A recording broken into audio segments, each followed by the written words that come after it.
നമസ്കാരം. അടയാളത്തിലേക്ക് സ്വാഗതം. കേരളത്തിലെ വിദേശ തോട്ടം ഭൂമി ഭൂവുടമസ്ഥതയും നിയമവശങ്ങളും ഈ വിഷയത്തിൽ ഭൂസമര സമിതി സംഘടിപ്പിച്ച വെബിനാറിന്റെ രണ്ടാം ഭാഗമാണ് ഇത്. വെബിനാറിൽ പ്രേക്ഷകർ ഉന്നയിച്ച ചോദ്യങ്ങൾക്ക് മുൻ ഗവൺമെന്റ് പ്ലീഡറായിരുന്ന അഡ്വക്കേറ്റ് സുശീല ഭട്ട് മറുപടി പറയുന്നു.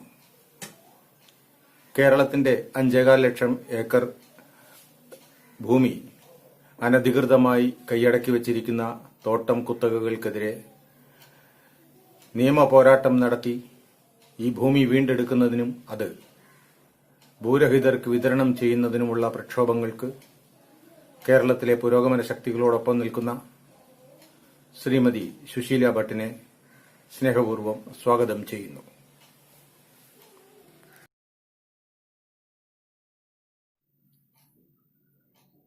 മാഡം, നമുക്ക് ലഭിച്ചിരിക്കുന്ന ഒന്നാമത്തെ ചോദ്യം, ലാൻഡ് റീഫോംസ് ആക്ട് പ്രകാരം തോട്ടം ആയി പ്രഖ്യാപിച്ചിട്ടുള്ള ഭൂമിയിൽ തോട്ടത്തിൻ്റെതായ അല്ലാത്ത ആവശ്യങ്ങൾക്ക് അത് ഉപയോഗിച്ചിട്ടുണ്ടേ എങ്കിൽ, ഉദാഹരണത്തിന് ഇപ്പോൾ ടാറ്റയും ഹാരിസണും അടക്കമുള്ള തോട്ടം കുത്തകകൾ തോട്ടം ഭൂമിയിൽ ടൂറിസം, മറ്റു വ്യവസായങ്ങൾ തുടങ്ങിയവയ്ക്കൊക്കെ ഭൂമി ഉപയോഗിക്കുന്നുണ്ട്. ഇത്തരത്തിൽ തരം മാറ്റി ഉപയോഗിച്ചു കഴിഞ്ഞാൽ എന്താണ് സംഭവിക്കുക? സ്വാഭാവികമായും ആ ഭൂമിയുടെ സ്വഭാവത്തിന് എന്ത് മാറ്റമാണ് സംഭവിക്കുക? അതിന് മറുപടി പറയാം.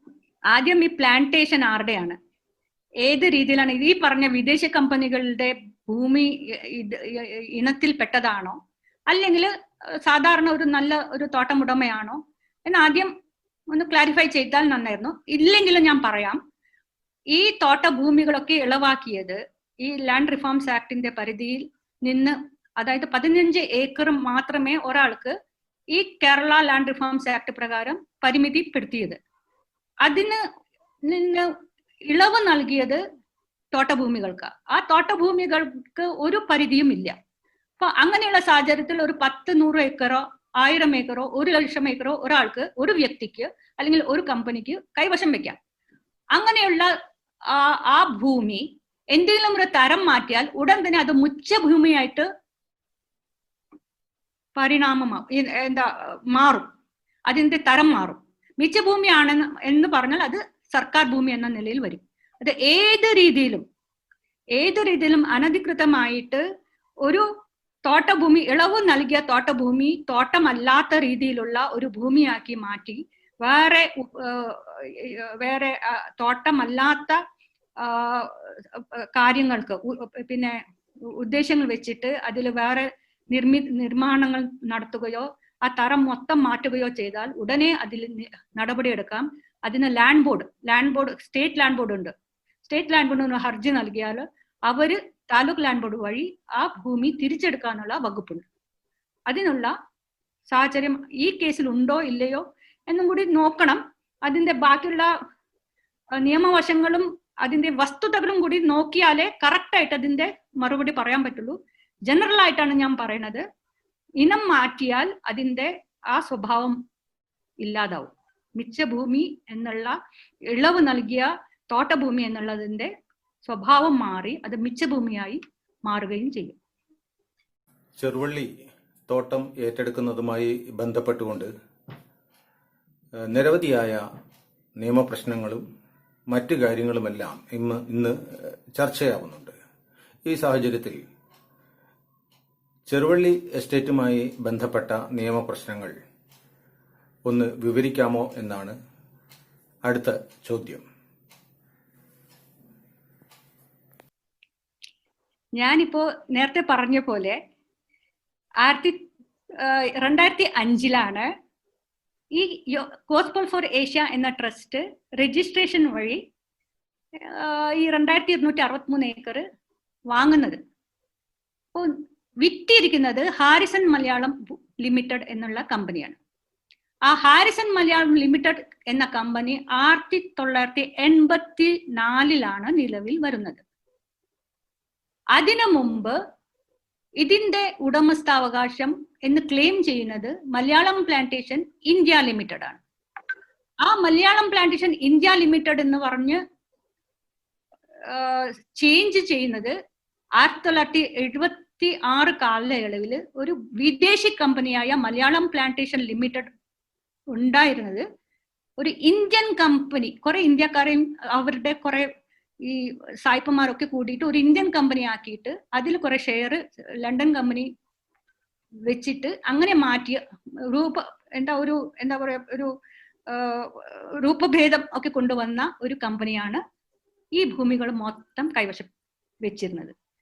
അതിന്റെ 1984 കഴിഞ്ഞിട്ട് ഹാരിസൺ മലയാളം 2 കമ്പനികൾ ലയിച്ച് അങ്ങനെ ഹാരിസൺ മലയാളം ലിമിറ്റഡ് എന്ന 1984 നിലവിൽ വന്നു. അവരാണ് പിന്നെ ഞങ്ങളാണ് ഇതിന്റെ ഉടമസ്ഥ അവകാശം എന്നും പറഞ്ഞിട്ട് നടന്ന് അങ്ങനെ 2005 അവര് ഈ ഭൂമി KP യോഹന്നാൻ ട്രസ്റ്റായ ഗോസ്പൽ ഫോർ ഏഷ്യക്ക് രജിസ്റ്റർ ചെയ്ത് നൽകുന്നു. അതിൽ പൈസയുണ്ട്, സ്റ്റാമ്പ് പേപ്പർ ഉണ്ട്, എല്ലാം ഉണ്ട്. അപ്പൊ പക്ഷെ പരിശോധിച്ച് നോക്കിയപ്പോ ആ ഭൂമിയിൽ പറഞ്ഞിരിക്കുന്ന ബേസിക് ഡോക്യുമെന്റ് എന്ന് പറയുന്നത് ഒരു വ്യാജരേഖയാണ്. 1923 മലയാളം പ്ലാന്റേഷൻ ലിമിറ്റഡിന് വേണ്ടി ഉണ്ടാക്കിയ ഒരു വ്യാജരേഖ, വ്യാജ സീലുകൾ, രാജാവിന്റെ വ്യാജ മുദ്രകൾ, പിന്നെ ഈ ലണ്ടനിൽ ഉണ്ടാക്കിയ പേപ്പറിൽ വെച്ച് രാജാവിന്റെ മുദ്ര പതിപ്പിച്ചെടുത്ത് സീലൊക്കെ ഉണ്ടാക്കി ചെയ്ത പൂർണ്ണമായിട്ടും വ്യാജമായ ഒരു വലിയൊരു ഡോക്യുമെന്റ്. അത് അതിൽ പറഞ്ഞിരിക്കുന്ന പ്രകാരം ഈ ചെറുവള്ളി എസ്റ്റേറ്റ് ഞങ്ങൾ നിങ്ങൾക്ക് നൽകുന്നു എന്നാണ് 2005 പറഞ്ഞിരിക്കുന്നത്.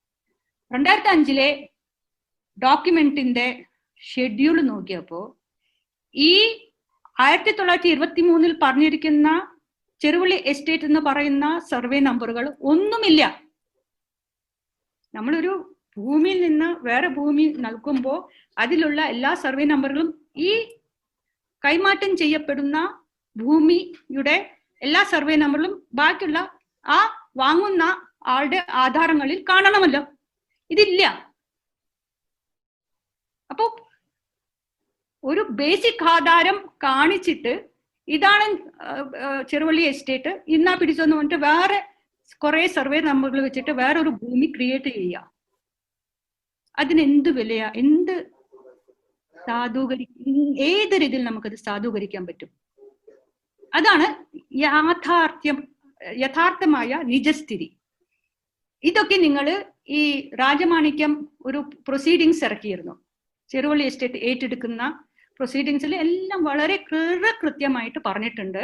ഈ ഭൂമി എല്ലാം വ്യാജരേഖകളുടെ ബലത്തിൽ വ്യാജരേഖ ചമച്ച് വ്യാജമായിട്ട് നിർമ്മിച്ച വ്യാജരേഖയുടെ ബലത്തില് പിന്നെ 2005 രജിസ്റ്റർ ആക്കപ്പെട്ട ഈ ചെറുവള്ളി എസ്റ്റേറ്റിന് യാതൊരു നിയമ ബലവുമില്ല, രേഖകളുടെ ബലവുമില്ല എന്ന് പറഞ്ഞിട്ടാണ് ആ ഭൂമി തിരിച്ചെടുത്തത്. അപ്പോൾ വെറുതെ അങ്ങനെ എടുക്കില്ലല്ലോ ഒരു IAS ഓഫീസർ. ഇത്രയും വസ്തുതകളുടെ ബലത്തിലായിരുന്നു അന്ന് ആ ഭൂമി ഏറ്റെടുത്തത്. സർക്കാർ ഭൂമിയാണെന്ന് വളരെ കൃത്യമായിട്ട് ആ റെക്കോർഡ്സിൽ പറഞ്ഞിട്ടുണ്ട്. അങ്ങനെ സർക്കാർ ഭൂമി കൈവശപ്പെടുത്തിയതാണ് ഈ ചെറുവള്ളി എസ്റ്റേറ്റ് എന്ന് രാജമാണിക്യത്തിന്റെ റിപ്പോർട്ട് വായിച്ചാൽ ആർക്കും പെട്ടെന്ന് മനസ്സിലാക്കാൻ പറ്റും. അതായത് ഈ വ്യാജരേഖയുടെ ബലത്തിലാണ് 1923 വ്യാജരേഖയുടെ ബലത്തിലാണ് ഹാരിസൺ മലയാളം എന്ന കമ്പനി ഈ ഭൂമി കൈമാറ്റം ചെയ്തത്. അതും വ്യാജ സർവേ നമ്പറുകളും എല്ലാം വെച്ചിട്ടാണ്. പക്ഷെ നോക്കിയപ്പോ എല്ലാം മൊത്തം എന്താ പറയുക, ഒരു നിയമസാധ്യതയും ഇല്ലാത്ത രീതിയിലുള്ള ഒരു ആധാരമായിട്ടാണ് ആ 2005 ഗോസ്പൽ ഫോർ ഏഷ്യ ട്രസ്റ്റിന്റെ ആധാരം കണ്ടത്. അതുകൊണ്ടാണ് ആ നിയമവശങ്ങളെല്ലാം പരിശോധിച്ചിട്ടാണ് രാജമാണിക്യം ഈ ഭൂമി ഒരു ഉത്തരവിലൂടെ ഏറ്റെടുത്തത്. മാഡം, ചെറുവള്ളി തോട്ടം ഏറ്റെടുക്കുന്നതുമായി ബന്ധപ്പെട്ടുകൊണ്ട് ചെറുവള്ളി എസ്റ്റേറ്റിന്റെ ചമയങ്ങളുടെ വില കോടതിയിൽ കെട്ടിവെക്കും എന്നാണ് സർക്കാർ പറഞ്ഞിട്ടുള്ളത്. സർക്കാർ ഭൂമി അനധികൃതമായി കയ്യേറി അവിടെ ചമയങ്ങൾ സ്ഥാപിച്ചതിന് വില കെട്ടിവെച്ചുകൊണ്ട് ഭൂമി ഏറ്റെടുക്കുന്ന നടപടിയുമായി സർക്കാർ മുന്നോട്ടു പോയാൽ സർക്കാർ നടത്തുന്ന മറ്റ് കേസുകളിൽ, തോട്ടം ഭൂമിയുമായി ബന്ധപ്പെട്ട് മറ്റു തോട്ടം കുത്തകകൾക്കെതിരെ നടക്കുന്ന കേസുകളിൽ ഇത്തരമൊരു സർക്കാർ നിലപാട് ഗുണമാണോ അതോ ദോഷകരമായാണോ തീരുക? എല്ലാം വ്യാജരേഖകളുടെ ബലത്തിൽ സർക്കാർ ഭൂമി കൈവശപ്പെടുത്തി അവര് കൊള്ളടിക്കുകയാണ് എന്നുള്ള കാര്യം ഞാൻ നേരത്തെ പറഞ്ഞിരുന്നു. ഈ കാലയളവില് ഇത് എല്ലാം കണ്ടുപിടിച്ച് കുറെ കമ്മീഷനുകളുടെ വസ്തുതകളുടെ ബലത്തിലാണ് രാജമാണിക്യം ലാൻഡ് കൺസർവൻസി ആക്ട്, ഭൂസംരക്ഷണ നിയമം 1957, അതിന്റെ വകുപ്പുകൾ അനുസരിച്ചാണ് ഹൈക്കോടതിയുടെ വിധിയുടെ ബലത്തിലാണ് ഈ രാജമാണിക്യം മുന്നോട്ട് പോയത്. ഒരു ഹൈക്കോടതിയുടെ വിധിയുടെ ബലത്തിൽ ഒരു ഓഫീസർ ഒരു ഭൂമിക്കെതിരെ നടപടി എടുക്കുമ്പോൾ അതിന് എന്തെങ്കിലും ഒരു നിയമസാധുത ഇല്ലാതെ ചെയ്യില്ലല്ലോ. അതിന്റെ പരിണാമമായിട്ടാണ്, അതിന്റെ ഒരു ഇഫക്റ്റ് ആയിട്ടാണ് രാജമാണിക്യം ലാൻഡ് കൺസർവൻസി ആക്ട് പ്രകാരം ഈ ഭൂമി 2263 ഏക്കർ ചെറുവള്ളി എസ്റ്റേറ്റ് മൊത്തം ഏറ്റെടുത്തത്. അതിന്റെ കൂട്ടത്തിൽ 38,000 ഏക്കർ വേറെ കുറെ ഉത്തരവുകളായിട്ട് ഏറ്റെടുത്തു. അപ്പൊ ഈ 2263 ഏക്കർ ചെറുവള്ളി എസ്റ്റേറ്റിന്റെ ഈ ഭൂമിയുടെ നിയമസാധുത എന്ന് പറയുന്നത് ആ പറഞ്ഞ രേഖകളുടെ എല്ലാം വ്യാജമാണ്. പിന്നെ മൊത്തം സർക്കാർ ഭൂമിയാണ്. സർക്കാർ ഭൂമി അനധികൃതമായി കൈവശം വെച്ചാൽ അതിൽ നോട്ടീസ് ഇറക്കി ഒരു കളക്ടർക്ക് ആ കയ്യേറിയ പുറമ്പോക്കാണെങ്കിൽ പുറമ്പോക്ക്, അല്ലെങ്കിൽ ഏത് ഭൂമിയാണെങ്കിലും സർക്കാരിന്റെ ഭൂമിയിൽ ആർക്കും അങ്ങനെ അനധികൃതമായി കയറാനോ കുടിൽ കെട്ടാനോ അല്ലെങ്കിൽ കൈവശപ്പെടുത്താനോ അധികാരമില്ല, അവകാശമില്ല. അങ്ങനെ ചെയ്താൽ അതൊരു കുറ്റകൃത്യമാണ്, ക്രിമിനൽ ഒഫൻസ് ആണത്. കാരണം സർക്കാരിന്റെ പൊതുസമ്പത്താണ്. അങ്ങനെയുള്ള സാഹചര്യത്തിൽ ഈ കൺസർവൻസി ആക്ട് പ്രകാരം ഈ മൊത്തം ഭൂമി ഏറ്റെടുക്കുന്നു. മൊത്തം ഭൂമി ഏറ്റെടുക്കുന്ന ആ സമയത്ത് ഒരു ഫോം സി നോട്ടീസ് ഉണ്ട്, അതും പവർ കളക്ടർക്ക് കൊടുത്തിട്ടുണ്ട്. ആ ഫോം സി നോട്ടീസ് പ്രകാരം ആ സർക്കാർ ഭൂമി ഏറ്റെടുക്കുമ്പോൾ ആ സർക്കാർ ഭൂമിയിൽ എന്തൊക്കെയുണ്ടോ ചമയങ്ങൾ, എന്തെങ്കിലും അനധികൃതമായി ഈ ഭൂമിയിലെ കെട്ടിടങ്ങളോ എന്തുണ്ടെങ്കിലും അത് ഫോർഫീറ്റ് ചെയ്യാൻ, ഫോർഫീറ്റ് എന്ന് പറഞ്ഞാൽ സർക്കാരിലേക്ക് കണ്ടുകെട്ടാനുള്ള പവർ ഉണ്ട്. നിങ്ങൾ ഓർക്കുന്നുണ്ടാവും, മൂന്നാർ ഓപ്പറേഷന്റെ സമയത്ത് ഈ വലിയൊരു ടാസ്ക് ഫോഴ്സ് നമ്മുടെ VS അച്യുതാനന്ദൻ മുഖ്യമന്ത്രി ആയിരുന്നപ്പോൾ ഫോം ചെയ്തിട്ട് അവിടെ ഇടിച്ച് ഒരു നമുക്കതൊരു പ്രതീകമായിട്ട് കാണുന്നുണ്ടല്ലോ, സർക്കാർ ഭൂമി കയ്യേറിയതിരെ ഇടിച്ച് പൊളിച്ച് താഴെ ഇടുക. സർക്കാർ ഭൂമി അനധികൃതമായി കൃഷിഭൂമിയിൽ വലിയ കെട്ടിടങ്ങൾ പണിതിട്ടുണ്ട്, അത് പാരിസ്ഥിതി പ്രശ്നങ്ങളൊക്കെ ഉണ്ടെന്ന് പറഞ്ഞിട്ട് അത് തിരിച്ചെടുത്തിട്ട് അതിലുള്ള ആ ചമയങ്ങൾ, ആ കെട്ടിടങ്ങളെല്ലാം ഇടിക്കാനും അല്ലെങ്കിൽ കണ്ടുകെട്ടാനും, അത് സർക്കാരിന്റെ ഭൂമിയാണ്, സർക്കാരിന് അവകാശപ്പെട്ട കംപ്ലീറ്റ്ലി ഉടമസ്ഥാവകാശം ഉൾപ്പെടെ സർക്കാരിന് അവകാശപ്പെട്ടതായിട്ട് കണ്ടുകെട്ടാനുള്ള പവറാണ് ഈ ഭൂസംരക്ഷണ നിയമത്തിൽ കളക്ടർക്ക് കൊടുത്തിരിക്കുന്നത്. അപ്പൊ ഈ ചെറുവള്ളി എസ്റ്റേറ്റ് അനധികൃതമായി കൈവശപ്പെടുത്തി, സർക്കാർ ഭൂമി കൈവശപ്പെടുത്തി, പിന്നെ അതിൽ ഈ ചമയങ്ങളും ഈ വൃക്ഷങ്ങളും മരങ്ങളും പിന്നെ കൃഷിയും ഒക്കെ ചെയ്യുന്നത് അനധികൃതമാണ്, ക്രിമിനൽ ഒഫൻസ് ആണ്. അതിന്റെ ബലത്തില് ഒരു തുണ്ട് ഭൂമിക്ക് അവകാശമോ അതിലെ ചമയങ്ങൾ അവരെത്ര കഷ്ടപ്പെട്ട് അതിൽ വളർത്തി കൊണ്ടുവന്നാലും, അതേ രീതിയിലാണല്ലോ മൂന്നാറിൽ വളരെ കഷ്ടപ്പെട്ട് ചിലപ്പോൾ കടങ്ങളൊക്കെ എടുത്തിട്ടായിരിക്കും ആ വലിയ കെട്ടിടങ്ങളൊക്കെ പണിതത്. പക്ഷെ ഒരു നിമിഷം കൊണ്ട് അത് അവര് താഴെ ഇട്ടത് അത്ര നിയമപരമല്ല എന്ന് പറയാനും പറ്റില്ല. കാരണം പരിസ്ഥിതി സംരക്ഷിക്കാനും ഒക്കെ ചിലപ്പോൾ ആ രീതി അവലംബിക്കേണ്ടി വരും ഉദ്യോഗസ്ഥർക്ക്. പിന്നെ ഇത് കണ്ടുകെട്ടാനും, ഇത് സർക്കാർ ഭൂമിയാണ്, സർക്കാർ ഭൂമിയിൽ അനധികൃതമായി കെട്ടിപ്പൊക്കിയ കെട്ടിടങ്ങളോ ചമയങ്ങളോ അത് സർക്കാരിന് അവകാശപ്പെട്ടതാണ് എന്ന് പറഞ്ഞിട്ട് കണ്ടുകെട്ടാനും പവറുണ്ട്. ആ കണ്ടുകെട്ടിയ സംഭവങ്ങൾ ഇവിടെ ഓൾറെഡി നടന്നിട്ടുണ്ട്. ഈ ചെറുവള്ളി എസ്റ്റേറ്റിനെ സംബന്ധിച്ച് ഏറ്റെടുക്കുകയും ഭൂസംരക്ഷണ നിയമപ്രകാരം ചമയങ്ങളെല്ലാം കണ്ടുകെട്ടുകയും ചെയ്തിട്ടുണ്ട്. അത് അങ്ങ് പവർ ഇല്ല എന്ന് പറഞ്ഞിട്ടാണ് ഹൈക്കോടതി ഡിവിഷൻ ബെഞ്ച് അത് റദ്ദാക്കിയത്. അപ്പൊ പവർ ഇല്ലെങ്കിലും ആ വസ്തുതകൾ, ഇത് സർക്കാർ ഭൂമി കയ്യേറിയതാണ്, സർക്കാർ ഭൂമി അനധികൃതമായി കയ്യേറിയതാണ് എന്നുള്ള വസ്തുതകൾ ഇന്നും പകൽ വെളിച്ചം പോലെ ആ സത്യം നമ്മുടെ മുമ്പിലുണ്ട്. അപ്പൊ എങ്ങനെ ഇവർക്ക് ഈ അവകാശം കൊടുക്കും? ചമയങ്ങൾ അവര് കെട്ടിപ്പൊക്കിയതാണെന്ന് പറഞ്ഞാൽ അവർക്ക് ആ പൈസ എങ്ങനെ കൊടുക്കാൻ പറ്റും? മനസ്സിലായോ? Matter is as simple as that. എന്തുകൊണ്ടാണ് വിദേശ തോട്ടം കുത്തകകൾക്ക് വ്യാജരേഖകളുടെ പിൻബലത്തിൽ ഈ കാലഘട്ടത്തിലും ഈ ഭൂമിയെല്ലാം കൈവശം വെച്ചുകൊണ്ടിരിക്കാൻ അവർക്ക് സാധിക്കുന്നത്? അത് പ്രത്യേകിച്ച് നമ്മുടെ വിവിധങ്ങളായ നിയമങ്ങൾ ഇതിനെല്ലാം തടസ്സം നിൽക്കുമ്പോൾ ഇപ്പോഴും വളരെ ലാഘവത്തോടെ അവർ ഈ ഭൂമിയുടെ അധികാരം കൈയാളുകയും സമ്പത്ത് കൊള്ളയടിക്കുകയും ചെയ്തുകൊണ്ടിരിക്കുകയാണ്. അപ്പോൾ ഇതിന്റെ പിന്നാമ്പുറം എന്തുകൊണ്ടാണ് ഇങ്ങനെ സംഭവിക്കുന്നത് എന്ന് വിശദീകരിക്കാമോ? ഞാൻ നിങ്ങള് മൊത്തം കേരളീയരോട് ചോദിക്കുന്ന ക്വസ്റ്റ്യൻ ആണ്. എങ്ങനെ നിങ്ങൾ ഇത് സഹിക്കുന്നു? എല്ലാ കേരളീയരോടും. ഞാൻ അതിൽ ജാതി കാണുന്നില്ല, മതം കാണുന്നില്ല, വേറെ ഓരോ രീതിയിലുള്ള രാഷ്ട്രീയ ഇതും കാണുന്നില്ല. ഞാനൊരു വെറും ഒരു സാധാരണ ഒരു വീട്ടമ്മയെ പോലെയുള്ള ഒരു സാധാരണ ഒരു വനിതയാണ്, ഒരു അഭിഭാഷകയാണ്. എന്ന് വെച്ച് ഞാൻ വലിയ എന്തോ ബുദ്ധിജീവിയാണോ സെലിബ്രിറ്റി ആണോ എന്നൊന്നും ഒരു ക്ലെയിമും എനിക്കില്ല. ഞാനൊരു നിങ്ങളെ പോലെ ഒരു സാധാരണ ഒരു എന്താ പറയാ കേരളത്തെ സ്നേഹിക്കുന്ന ഒരാളാണ്. എനിക്കും ഈ ക്വസ്റ്റ്യൻ ആണ് എല്ലാവരോടും, ഈ 3.5 കോടി ജനങ്ങളോടും ചോദിക്കാനുള്ളത്.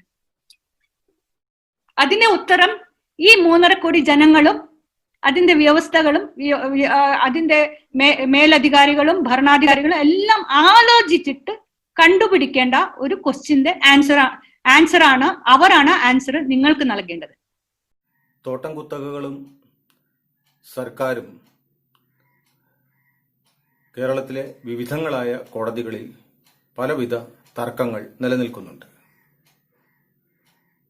അപ്പോൾ കോടതികളിൽ നിലനിൽക്കുന്ന തർക്കങ്ങൾ തീർപ്പായതിനു ശേഷമല്ലാതെ സർക്കാരിന് ഭൂമി ഏറ്റെടുക്കുവാൻ സാധിക്കുമോ? ഇച്ഛാശക്തി എന്ന് പറഞ്ഞ ഒരു തടസ്സം മാത്രമേ അവിടെ ഉള്ളൂ. മനസ്സിലായോ? ഇച്ഛാശക്തി എന്ന് പറഞ്ഞ ഒരു സാധനം ആ ഗവൺമെന്റ് സംവിധാനത്തിലുണ്ടെങ്കിൽ റായ്ക്ക് റായ്മാനം ഈ ഭൂമി ഏറ്റെടുക്കാനുള്ള നിയമ സംവിധാനം ഓർഡിനൻസ് വഴി ഏറ്റെടുക്കാം.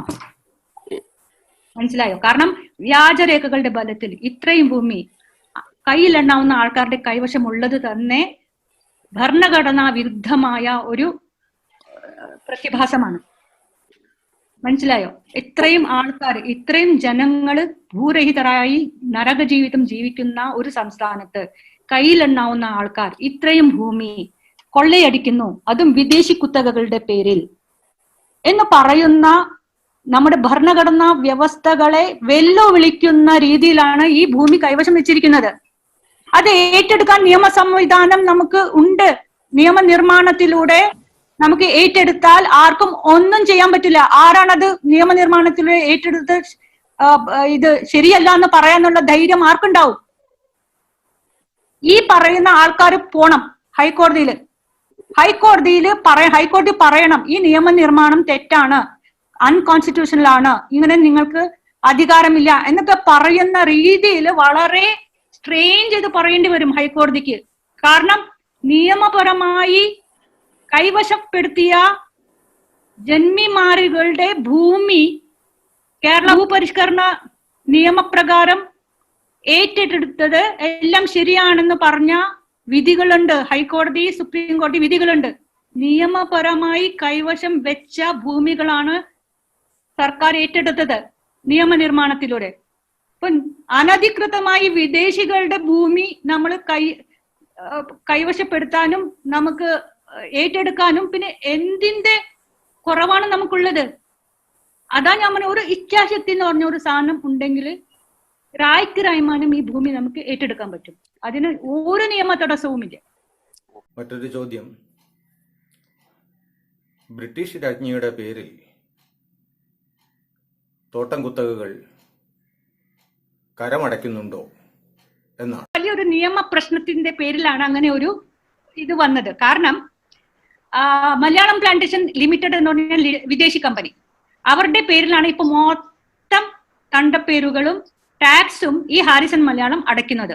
ഈ ചെറുവള്ളി എസ്റ്റേറ്റിലെ യോഹന്നാൻ ഉൾപ്പെടെ വിദേശി കമ്പനികളുടെ പേരിലാണ് കരമടയ്ക്കുന്നത്. എന്താ വിശ്വസിക്കാൻ പറ്റുന്നില്ലേ? അവരെന്ത് ചെയ്തു? അവർക്ക് ഞാനിവിടെ കുറെ ഇങ്ങനെ പയറ്റി വന്നപ്പോ അവർ നിലനിൽപ്പില്ലാതായി പോയി. ഞാനെല്ലാം അവരെ എക്സ്പോസ് ചെയ്തു. ആ ലണ്ടൻ കമ്പനി ഇന്നും അവിടെ നല്ല സുഖമായിട്ട് ജീവിക്കുന്നുണ്ട്, സുഖമായിട്ട് കൊള്ളയടിച്ച് അവർ തിന്നുകയാണ്, നല്ല സമ്പത്ത് ഇങ്ങനെ ഈ ബക്കരാക്ഷസിനെ പോലെ ഇങ്ങനെ വിടുകയാണെന്നൊക്കെ പറഞ്ഞ് ഞാൻ കോടതിയിലൊക്കെ നല്ല രീതിയിൽ അവരെ എക്സ്പോസ് ചെയ്തപ്പോ അവരെന്ത് ചെയ്തു?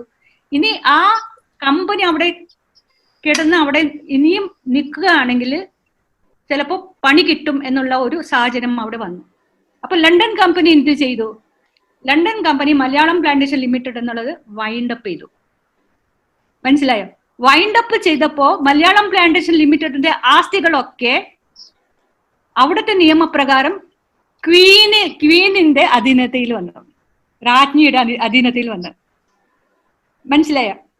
അവര് അവിടെ ചെയ്ത തരികടയുടെ ഫലമായിട്ട് ക്വീനായി ഇതിന്റെ ഈ ഭൂമിയുടെ അധിപ. അങ്ങനെയാണ് ഇവർ അടയ്ക്കുന്ന ആ കരമൊക്കെ രാഷ്ട്രീയ പേരിലാകുന്ന രീതിയിലായി സംഭവങ്ങൾ. അത് ഈ 2015 കാലയളവിൽ നടന്ന സംഭവങ്ങളാണ്. അപ്പോ ജനം പറഞ്ഞു രാജ്ഞിയുടെ പേരിലാണ് ഇന്നും കരം അടയ്ക്കുന്നത് എന്ന് പറഞ്ഞു. അത്രേ ഉള്ളൂ. മനസ്സിലായോ? അതിന്റെ നിയമവശങ്ങളും അതിന്റെ എന്താ പറയാ, നമ്മളൊക്കെ ഈ തമാശ കഥകളൊക്കെ പറയുന്ന പോലെ പറയാം. അതാണ്. പിന്നെ ടാറ്റയും ചെയ്ത ഇതേ സംഭവമാണ്. രാജ്ഞിയുടെ അനുഗ്രഹം തേടി ഈ മൊത്തം ഭൂമി 76 ഞങ്ങളാണ് അതിന്റെ അധിപരെന്നും പറഞ്ഞിട്ട് ഭൂമി ഒരു വ്യാജരേഖയുടെ ബലത്തിൽ മൊത്തം 3 വിഴുങ്ങി. അതും ശേഷവും ബ്രിട്ടൻ തന്നെയാണ് ഭൂമി കൈയടക്കി വെച്ചിരിക്കുന്നത്, കൈവശപ്പെടുത്തുന്നത് എന്നുള്ള ഒരു എന്താ പ്രതിഭാസം ഇവിടെ ഇന്നും തുടരുന്നു. നാണക്കേടാണ് നമുക്ക്, അല്ലേ? ഞാൻ പറയുന്നത് ശരിയാണോ? നിങ്ങൾക്ക് എന്താ തോന്നുന്നത്? നമ്മള് വലിയ വിപ്ലവം ഒന്നും പറയേണ്ട ആവശ്യമില്ല. ഞാൻ പറഞ്ഞില്ല, ഇതൊക്കെ നിയമ നടപടിയിലൂടെ വളരെ സമാധാനപരമായിട്ട് കണ്ടെത്തിയ സംഭവങ്ങളാണ്. അതിന് നമ്മൾ വലിയ വീരപരാക്രമങ്ങളോ ഒന്നും കാണിക്കേണ്ട ആവശ്യമില്ല. വളരെ ലാഘവത്തോടെ, വളരെ എന്താ പറയാ സംയമനത്തോടെ നമ്മൾ ഇത് നല്ല രീതിയിൽ ഹാൻഡിൽ ചെയ്യുകയാണെങ്കിൽ ഈ ഭൂമി നമ്മുടേതാണ്, നമുക്ക് കിട്ടണം. മറ്റൊരു പ്രേക്ഷകൻ ചോദിച്ചിരിക്കുന്നത്, a leasehold right was transferred by a British company to an Indian company in 1944, and this company obtained a purchase certificate in 1978 for 1,355 acres. Please explain the legal consequences.